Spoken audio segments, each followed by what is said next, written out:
რუსთაველის გამზირზე ისეთი უჩვეულო დაბადების დღეა, განცდა რჩება ამ ამბავს მომავალი თაობებიც დიდხანს გაიხსენებენ. მაშინ როცა დიქტატურა ქვეყანაში ისეთი ცხადია, როგორც არასდროს და თუ ისეთი ადამიანის დაბადების დღეა, რომელიც ისეთივე შემზარავ რეალობას გთავაზობს, როგორც თვითონ დიქტატურა, მაშინ დღეობაზეც აუცილებლად უნდა წახვიდე. გაგზავნილი გაქვთ იუბილართან. აი რა ჩვენ გაგვიკეთა თავისი ბოლშევიკური ქმედები, დარბევები, დაჭერები, დაჯარიმებები, ცემა ჟურნალისტების, მსახიობების, მთელი ახალგაზრდობა რომ პატიმრობაში აიყვანა და რაღაცეები, აი ეს ყველაფერი თუ კარგი არის, მას ბუშტების და ჩვენი ლენტების სახით უკან დაბრუნებოდეს. ამას უსურვებთ რა, სხვა მეც არაფერს. ერთ-ერთ ყველაზე დიდ სირცხვილზე ამ ქვეყნის და რჩეულ მოღალატეებს შორის იქნება პირველ ადგილზე, იმიტომ რომ ის ორჯონიკიძეები და მსგავსი არარაობები ფანატიკოსები მაინც იყვნენ.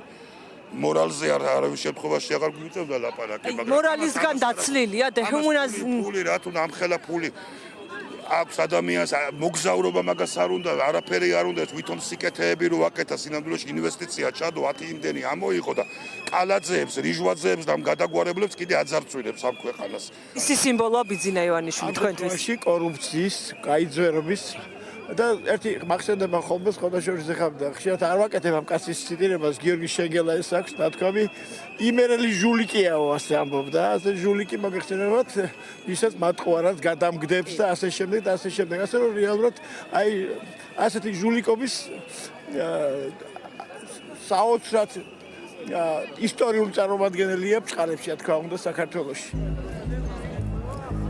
ოლიგარქის დაბადების დღეზე აქამდე ამდენი ხალხი არასოდეს ყოფილა. ეს დაბადების დღე უცნაური კიდევ იმითაც არის, რომ გამზირზე იუბილარს ვერავინ ნახავდა.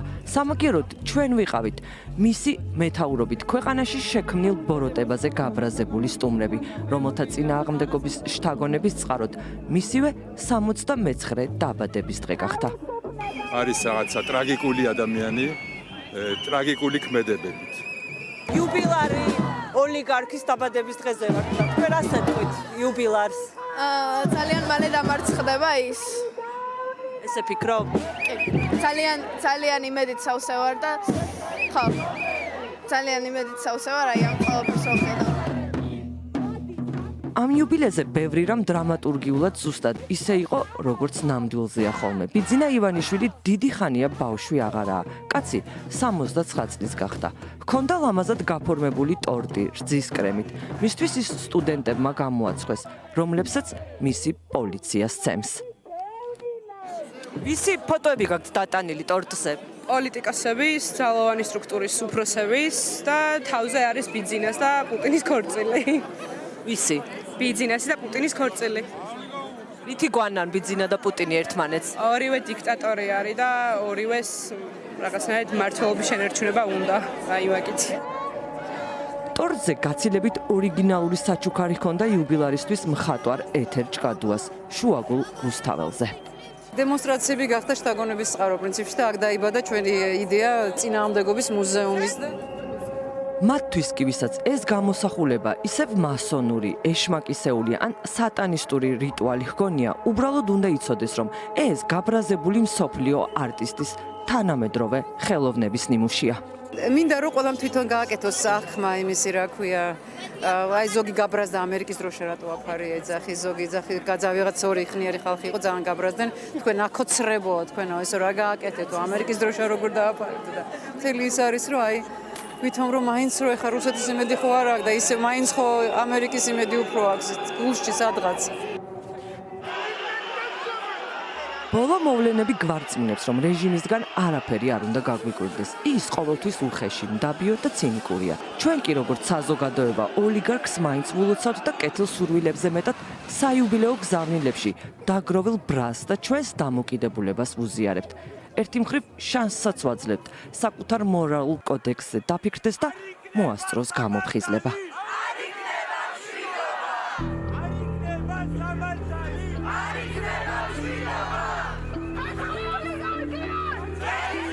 ისი პოლიტიკა სრულად არის მორალისგან დაცლილი და სრულად არის დაცლილი ადამიანობისგან, ქართველობისგან, იმისგან, რასაც ქართველობას ვეძახით ჩვენ. სიმბოლურად თუ ამას თუ სიმბოლური თვალსაზრისით შეხედათ, რა თქმა უნდა, ეს არის რა თქმა უნდა ქვეყნის ჩამხჩობი რეალურად და არა გადამრჩენელი, ასე რომ საკმაოდ მძიმე მოვლენასთან გვაქვს საქმე და მართლა ძალიან სერიოზული არჩევანის წინაშე ვდგევართ.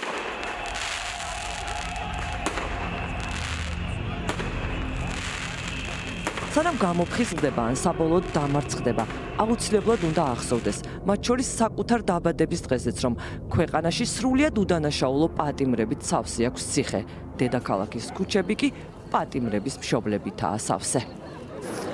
თელს მოსახლეობას ატყუებდა და დღემდე მოიტანა ეს ქვეყანა ისე, რომ ფაქტიურად დაუკარგა ევროპული მომავალი. და ქვეყანა რომელიც ლამის სამი საუკუნეა ებრძვის რუსეთის ტირანიას ისევ აბრუნებს ქვეყანას რუსეთისაკენ. მე ერთ რამეს უსურვებდი მაგას რა რომ დაბრმავებული, დაყრუებული, დამუნჯებული ნუ იქნება და ხალხის ხმა გაიგონოს. ჩემი შვილი დღეს მისი პატიმარია, სხვისი არავის. მე უკვე ჩემთვის ირაკლი კობახიძე, ღარიბაშვილი და ეგეთ ვიღაცებს აღარ ვაქცევ ყურადღებას. იცი რატო არ ვაქცევ? ესენი არიან ბიძინას მონები. სხვა გზა არ აქვთ, მონობენ რა. ამიტომ აღარ უბრაზდები არც ერთ პარლამენტარზე. ერთადერთი კაცი, ვინც დღეს ქვეყანაში დამნაშავეა, ეს არის ბიძინა ივანიშვილი. ძალიან გაბრაზებული ვარ. იმიტომ რომ ეს არის კაცი, რომელმაც ჩვენ ქვეყანაში თავიდან დაგვაწყებინა ბრძოლა საქართველოს დამოუკიდებლობისათვის. თქვენ არ გიხდიან? თუ თქვენ უფრო ქეშად იღებთ ხოლმე და არ ითვლებათ.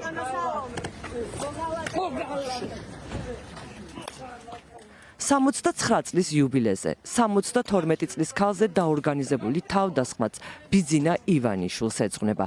ერთი მხრივ პუტინს მოგვაგონებს, რომელმაც წლების წინ საკუთარ დაბადების დღეზე კრიტიკული ჟურნალისტი ანა პოლიტკოვსკაია მოაკვლევინა. მეორე მხრივ კი სალომე ზურაბიშვილისთვის კვერცხების სროლის კადრები დარჩება ისტორიას, როგორც ამ ხელისუფლების დაცემისა და მორალური განადგურების უტყუარი სურათი.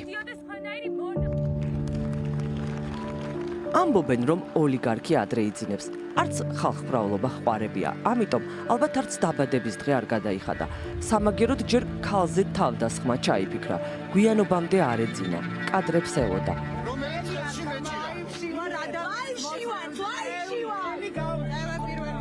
დაბადების დღის მიწურულს კი კიდევ ერთი საჩუქარი. პოლიცია თავს დაესხა ლაშა ჯიოშვილს. ამ კრიტიკული ბანერის გამო შემთხვევის ადგილიდან ძალადობრივი გზით დააკავეს და გაიტაცეს. წამსვე გავიაზრე, რომ 112-ში ვერ დავრეკავდით, ადამიანზე ძალადობდნენ და ერთადერთი მივხვდით, რომ ერთმანეთის იმედად ვართ და ერთ-ერთი რაც შეგვეძლო გვექნა, რომ გადავსულიყავით, ახლა ვერაფრით ვერ დავტოვებდით ეგრე.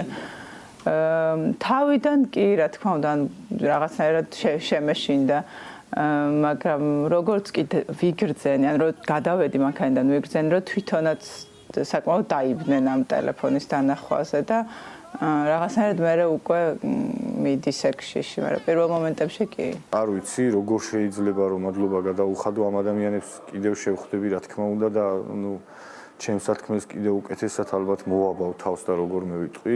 ყველაფერი გაიღეს იმისათვის, რომ ამ ადამიანებს ჩემს ჯიბეში თუ ასე ვთქვათ, მე რო არ ეთქვათ, რომ რაღაცა დღეს ფაქტიურად მტკიცებულება იყო, ჩვენი მტკიცებულება იყო ამ ადამიანების გადაღებული ვიდეოები.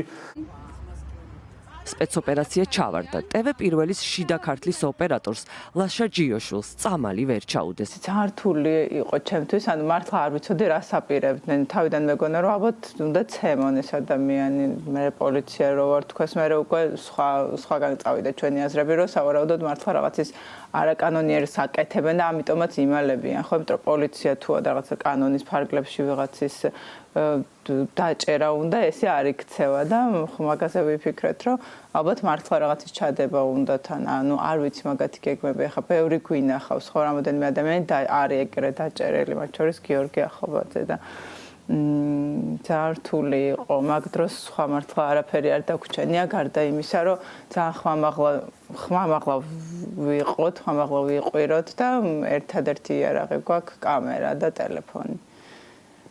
ესეთ დღეს ჩაგვაგდეს, რომ ვერავის იმედი ვერ გვექნება, როდესაც ძალადობენ ჩვენზე. შვილი არ მინახია, სახში არ ჩავსულ ვარ. ერთადერთი ფიქრი იყო იქ, რომ წინა დაკავებაც სამწუხაროდ ჩემმა შვილმა პირდაპირ ეთერში უყურა 9 წლის არის და ნერვიულობდი ჩემ მშობლებზე, რომ ერთი მაიმინდებდა ის, რომ გვიანია და იქნებ ტელევიზორს არ უყურებდნენ, თუმცა მამა ჩემი როცა მე თბილისში მოვდივარ, არ არსებობს სანამ სახლში არ მივალ, ვინმე დაიძინოს. ოლიგარქის დაბადების დღეს დაემთხვა ერთი კარგი ამბავიც. მზია ამაღლობელმა, რომელმაც გმირობისა და შეუპოვრობის შთამბეჭდავი მაგალითი გვაჩვენა, შიმშილობა შეწყვიტა. გულგრილობისაგან გვიხსნა და ასე საკუთარი და ამ ქვეყნის სიცოცხლის გზა აირჩია. პირველ რიგში მადლობა მზიას, მადლობა ამ ხნეობისთვის და ამ ნაბიჯისთვის. ჩვენ გაგვაძლიერა ამ გადაწყვეტილებამ. ვაგრძელებთ ბრძოლას, რომ მზია დავიხსნათ უკანონო პატიმრობიდან და ტყვეობიდან. რაც შეეხება ივანიშვილს მოვუწოდებ, რომ პირველ რიგში მზია და ყველა პოლიტპატიმარი გაათავისუფლოს და დანიშნოს ვადამდელი არჩევნები, რომელსაც სამართლიანად ჩაატარებს ხალხი. ეს არის ჩემი მთავარი მოთხოვნა და ყველას. შეისმენს იუბილარი, როგორ ფიქრობთ? მე მგონია, რომ ხალხის ძალას წინ ვერაფერი აღუდგება. ჩვენ შეიძლება ვერ გადავარჩინეთ მზია ამაღლობელი, მაგრამ მზია ამაღლობელმა ასე ვთქვათ, გადაარჩინა ჩვენი საზოგადოება გულგრილობას. ასე რომ ეს არის დღევანდელი დღის მთავარი მონაპოვარი ჩემთვის. მადლობა მას და არ ვიცი, თავისუფლება, რა თქმა უნდა, ყველა რეჟიმის ტყვეს, მზია ამაღლობლის და ანდრო ჭიჭინაძის თამადობით. ძალადობა, ახალგაზრდა პატიმრების ტყვეობა და განუკითხაობა თბილისის ქუჩებში, სადაც ყველგან პოლიცია და არსად სამართალი. ცხოვრება არც ისე იოლია. წინააღმდეგობაც ძლიერია. ხალხის ძალას წინ ვერაფერი აღუდგება და რადგან არ იქნება სამართალი, არ იქნება მშვიდობა, მოდის ამ ქვეყანაში ხალხის გაზაფხული.